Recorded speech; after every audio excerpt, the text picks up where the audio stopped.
The Philippines has a rich culture and magical folklore, like the Manananggal. This is Lando's story.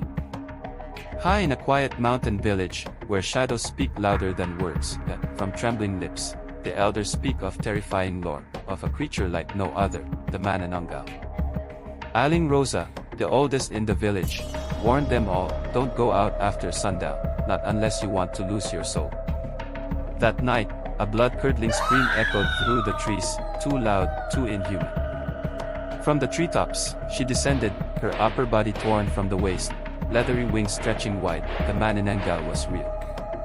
But Lando remembered, find her lower half, sprinkle salt and ash, and she can never return. With trembling hands, he dashed forward, before the creature could rejoin herself. And just as quickly as it began, the silence returned. But in the mountains, legends never die.